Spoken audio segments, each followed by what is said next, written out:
नमस्कार विद्यार्थी मित्रांनो, KTHM ई लर्निंग या प्लॅटफॉर्मवर तुम्हा सर्वांचे पुन्हा एकदा स्वागत. या आधीच्या लेक्चरमध्ये आपण विपणन आणि विक्रय कला या विषयातील उत्पादन मिश्र आणि किंमत मिश्र या तिसऱ्या प्रकरणाला सुरुवात केली. त्यामध्ये उत्पादन मिश्र या संकल्पनेचा सविस्तर अभ्यास केला आणि आज आपण ह्या लेक्चरमध्ये किंमत मिश्र या संकल्पनेचा अर्थ, व्याख्या तसेच किंमत मिश्रची तंत्रे अभ्यासणार आहोत. त्यानंतर किंमत ठरविण्याचे उद्देश, किंमत मिश्रवर परिणाम करणारे घटक यांचाही आपण अभ्यास करणार आहोत. तसेच किंमत मिश्रचे डावपेच आपण बघणार आहोत आणि शेवटी किंमत बदल व किमतीच्या पद्धती या मुद्द्यांवर सविस्तर चर्चा करणार आहोत. चला तर मग किंमत मिश्र या संकल्पनेचा अर्थ जाणून घेऊया. मित्रांनो, उत्पादन मिश्रप्रमाणेच किंमत मिश्र हा एकूण विपणन मिश्रचा एक घटक आहे. किंमत मिश्रचा विचार करताना किंमत धोरण, किंमत डावपेच, सूट धोरण, उधार विषयक धोरण अशा विविध घटकांचा विचार करावा लागतो. यानंतर किंमत मिश्रची व्याख्या बघणार आहोत. यामध्ये एखाद्या वस्तूचे, सेवेचे किंवा कल्पनेचे जेव्हा पैशात मूल्य व्यक्त होते किंवा कल्पनेचे मूल्य जेव्हा पैशात व्यक्त होते तेव्हा त्याला किंमत असे म्हणतात. विविध पर्यायांच्या किमतीस वस्तू किंवा सेवा उपलब्ध करून देणे किंवा बाजारपेठेत जाणाऱ्या वस्तूंबाबत किमतीबाबतचे वैविध्य निर्माण करणे म्हणजे किंमत मिश्र होय. किंमत निश्चितीच्या व त्याबाबतच्या पर्यायांचे प्रयोग हे विपणन मिश्र मधील एक महत्त्वाची बाब आहे. यानंतर आपण किंमत मिश्रची विविध तंत्रे बघणार आहोत. त्यामध्ये पहिलं तंत्र आहे ते म्हणजे ग्राहकांच्या दृष्टिकोनात बदल घडविणे. मित्रांनो, एखादी वस्तू ग्राहकास सादर करताना ती चांगल्या पद्धतीने सादर करून ग्राहकांच्या त्या वस्तूकडे पाहण्याच्या दृष्टिकोनात बदल घडवून आणता येतो. असा बदल करून किंमत वृद्धी साधता येते. त्यानंतर दुसरं तंत्र आहे ते म्हणजे वस्तू किंवा किमतीच्या प्रमाणात बदल घडविणे. ग्राहकांच्या दृष्टिकोनात बदल घडविण्यासाठी वस्तूच्या सादरीकरणात सुधारणा करता येते. त्याचबरोबर किंमत मिश्र साधण्यासाठी वस्तू किंवा किमतीच्या परिमाणात किंवा प्रमाणात बदल करता येतो. तिसरं तंत्र आहे ते म्हणजे वस्तूच्या दर्जात बदल घडविणे. उदाहरणार्थ, वस्तूच्या परिमाणात बदल न घडविता त्याचा दर्जा घटवून किंमत घटविली जाते. तर या किंमत मिश्रच्या या तंत्रात वस्तूचे परिणाम न बदलता त्याचा दर्जा घटवायचा असल्याने तो दर्जा हा उत्तम प्रतीचा असला पाहिजे. त्यामुळे ती वस्तू चांगली किमतीत विकता येऊ शकते किंवा तिला चांगली मागणी येऊ शकते किंवा किमतीत वाढ ही करून तिला चांगली मागणी करता येते. यानंतर पुढचा घटक आहे किंवा पुढचं तंत्र आहे ते म्हणजे किंमत सूट देणे. जास्त खरेदी केल्यास विक्रेता किंमत सूट देऊ शकतो. अशा किंमत सुटीचा फायदा ग्राहकांना होतो. आणि शेवटचं तंत्र आहे ते म्हणजे अन्य सुविधा उपलब्ध करून देणे. वस्तूच्या विक्रीबरोबरच अन्य सुविधा उपलब्ध करून दिल्याने किमतीत अप्रत्यक्षरित्या घट होऊन ग्राहकाचा फायदा होतो. उदाहरणार्थ, शहरातील उपनगरात राहणाऱ्या ग्राहकाने 50 किलो गहू खरेदी केल्यास तो घरापर्यंत नेण्याचा वाहतूक खर्च 15 रुपये होऊ शकतो. विक्रेत्याने गहू घरपोच दिल्यास 15 रुपये बचत होऊन ग्राहकाचा फायदा होऊ शकतो. यानंतर आपण किंमत ठरविण्याचे उद्देश बघूया. यामध्ये पहिला उद्देश आहे तो म्हणजे विक्री होण्यास मदत होते. मित्रांनो, यामध्ये दुसरा उद्देश आहे तो म्हणजे स्पर्धात्मक तसेच किफायत किमतीमुळे विक्री होण्यास मदत होते.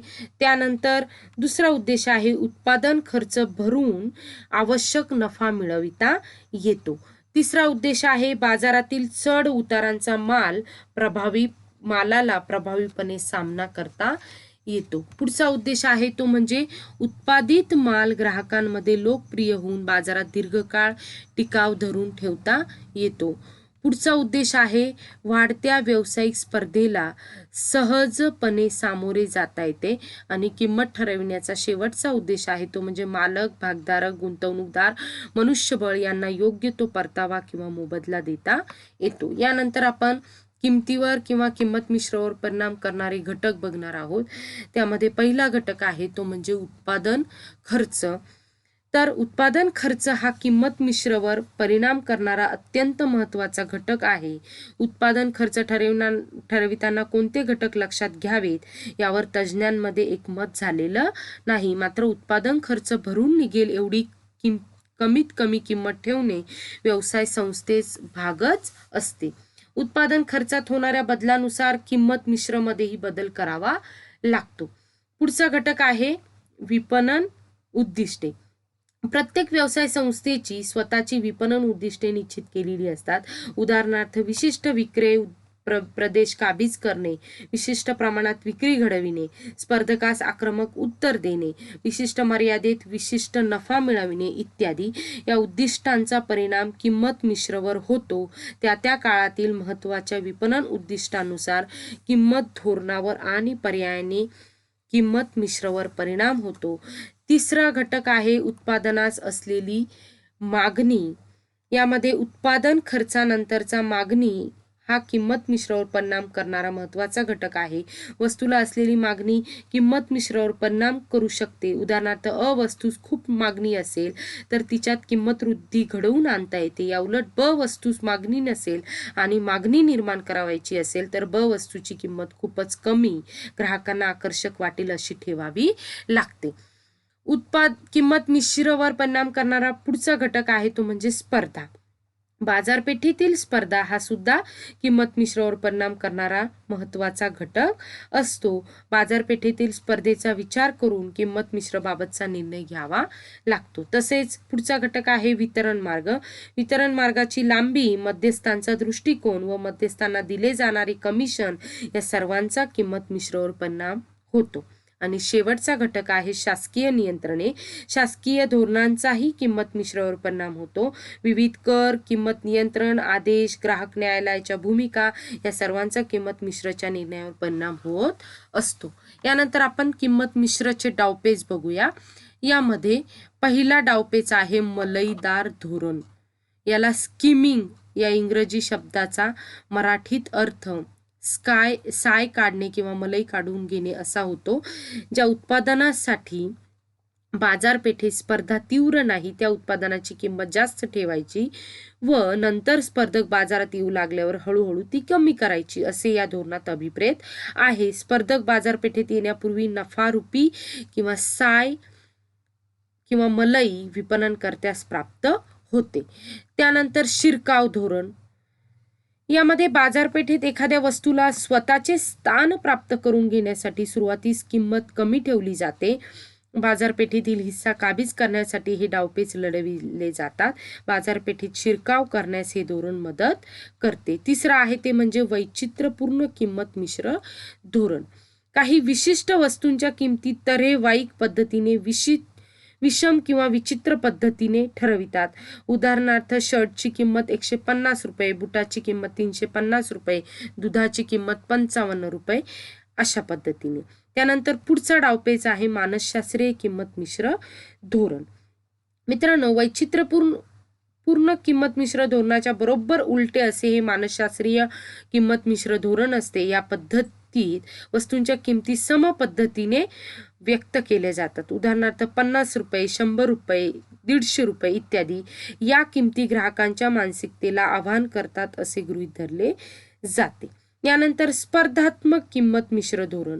वस्तूच्या किमती बाजारपेठेत सध्या स्पर्धकाच्या असलेल्या किमती एवढ्याच ठेवणे हे या धोरणात अपेक्षित आहे. त्यानंतर प्रतिष्ठात्मक किंमत मिश्र धोरण.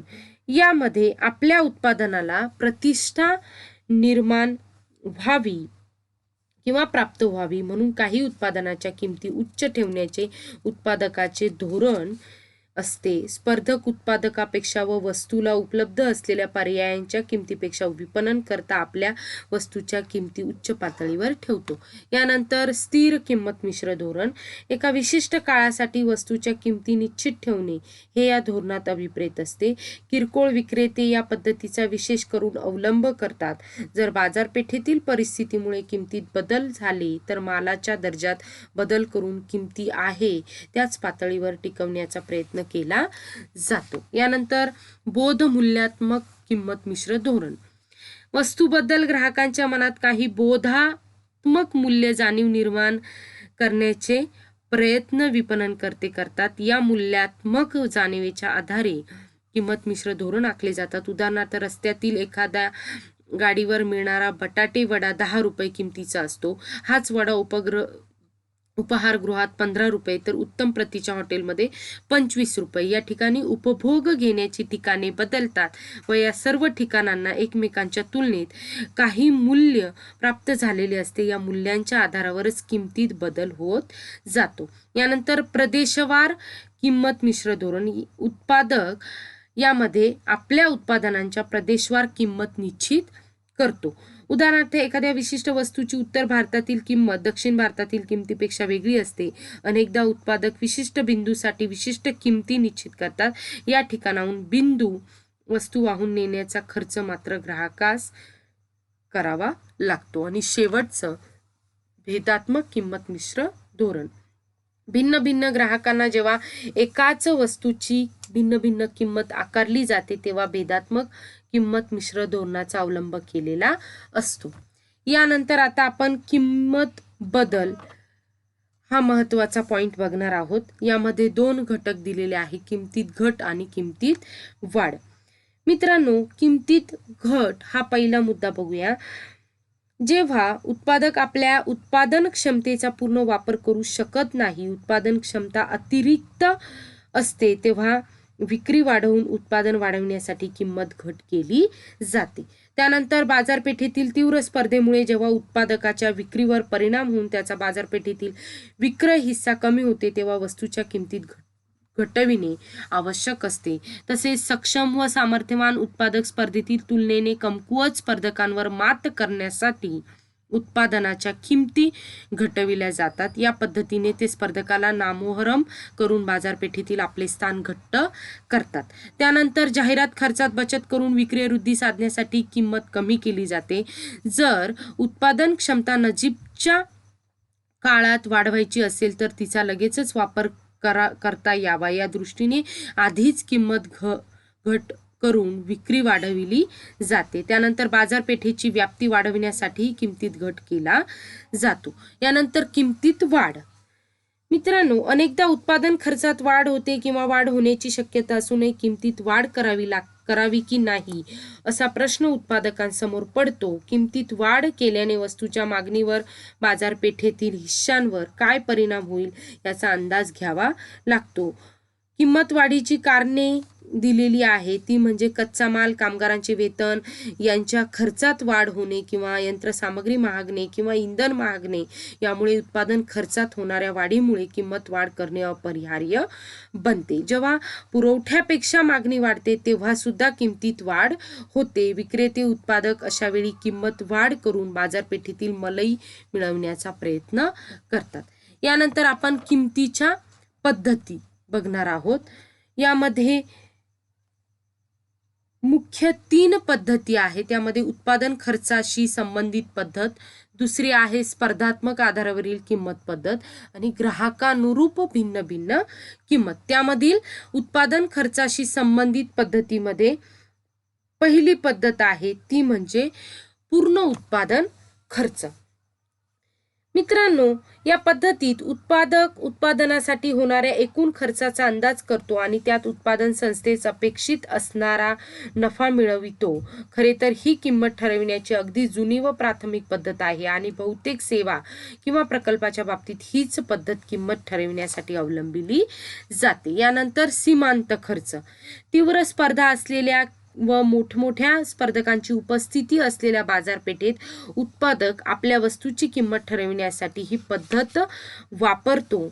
बाजारपेठेत आपल्या उत्पादनाला स्थान मिळवणे हा या किंमत पद्धती वापरामागील हेतू असतो. जेव्हा मालाचा खूप साठा पडून असतो आणि तो विकायचा असतो तेव्हा ही पद्धत वापरली जाते. त्यावेळी प्रत्यक्ष खर्च वसूल करणे हा हेतू असतो. यानंतर दुसरी पद्धत आहे स्पर्धात्मक आधारावरील किंमत पद्धत. त्यामध्ये पहिली पद्धत आहे चालू किमती.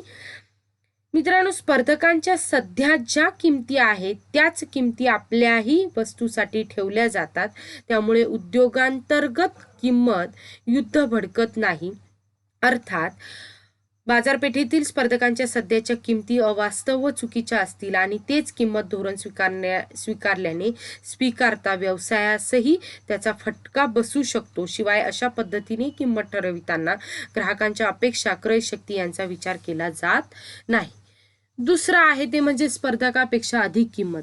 काही वेळा बाजारपेठेतील समान उत्पादनाच्या किमतीपेक्षा अधिक किंमत आपल्या वस्तूसाठी निश्चित केली जाते. जेव्हा आपली वस्तू स्पर्धकापेक्षा उत्तम दर्जाची आहे असा आभास ग्राहकांसमोर उभा करायचा असतो तेव्हा अशा पद्धतीने जास्त किंमत ठरविली जाते. अनेकदा बाजारपेठेतील ग्राहकांच्या क्रय शक्तीचा तातडीने फायदा करून घेण्यासाठीही अशा पद्धतीने जास्त किमती ठरविल्या जातात. अर्थात जास्त किमती ठरविताना आपली वस्तू स्पर्धकापेक्षा वेगळी आहे याची ग्राहकाला जाणीव होईल अशा पद्धतीने बाजारपेठेत सादर करावी लागते. अन्यथा स्पर्धेचा धोका संभवू शकतो. यानंतर स्पर्धकांपेक्षा कमी किंमत. या पद्धतीमध्ये बाजारपेठेतील चालू किमतीपेक्षाही विक्रेय वस्तूच्या किमती कमी ठेवल्या जातात. स्पर्धकापेक्षा बाजारपेठेतील मोठा वाटा मिळविण्याच्या उद्देशाने असे केले जाते. मात्र कमी किमतीच्या वस्तू दर्जाहीन आहेत असा ग्राहकाचा गैरसमज होणार नाही याची काळजी घ्यावी लागते. आणि त्यानंतर सीलबंद पद्धतीने किंमत व्यक्त करणे. विविध शासकीय व निमशासकीय संस्था आणि मोठे प्रकल्प हे औद्योगिक विपणन पुरवठादाराकडून त्यांच्या निविदा किंवा दर पत्रके सीलबंद पाकिटातून मागवितात. संबंधित पुरवठादार किंवा कंत्राटदाराने आपला निर्मिती खर्च व स्पर्धा लक्षात घेऊनच किमती ठरविलेली असते. कमीत कमी किमतीची ऑफर देणाऱ्याशी व्यवहार केला जातो. यानंतर ग्राहकानुरूप भिन्न भिन्न किंमत. या पद्धतीमध्ये भिन्न भिन्न ग्राहकांना जेव्हा एकाच वस्तूची भिन्न भिन्न किंमत आकारली जाते तेव्हा त्यास भेदात्मक किंमत पद्धती किंवा भिन्न भिन्न किंमत पद्धती असे म्हटले जाते. एकाच प्रकारची वस्तू भिन्न भिन्न ग्राहकांना वेगवेगळ्या ठिकाणी किंवा वेगवेगळ्या कालावधीत वेगवेगळ्या किमतीस विकण्याचे धोरण म्हणजेच भेदात्मक किंमत पद्धती धोरण होय. उदाहरणार्थ एखादा ग्राहक खूप चोखंदळ नसतो तेव्हा त्यास आहे त्या किमतीस किंवा छापील किमतीस वस्तू विकली जाते. परंतु दुसरा ग्राहक चोखंदळ व किमतीच्या बाबतीत घासघीस करणार असतो तेव्हा त्यास ऑफर दिलेल्या किमतीपेक्षा कमी किमतीस वस्तू विकावी लागते. त्यानंतर एका सिनेमागृहात किंवा नाट्यगृहात वर्ग अ, ब, क अशा पद्धतीने बाल्कनी बसणाऱ्या प्रेक्षकांना भिन्न भिन्न दराने तिकिटे खरेदी करावे लागते. उदाहरणार्थ चित्रपटगृहात अगदी पुढे बसणाऱ्यास कमी दराचे तर बाल्कनीत बसणाऱ्यास सर्वात जास्त दराचे तिकिटे खरेदी करावी लागतात. तसेच एसटी बसमध्ये लहान मुलांसाठी, विद्यार्थ्यांसाठी, प्रौढांसाठी व 60 वर्षांवरील वृद्धांसाठी, अपंगांसाठी आणि दररोज प्रवास करणाऱ्यांसाठी असा दर आकारला जातो किंवा प्रवास दर हा विविध दराने आकारला जातो. अशा पद्धतीने हे प्रकरण आज आपण इथे संपवतो आहे किंवा संपलेलं आहे. धन्यवाद.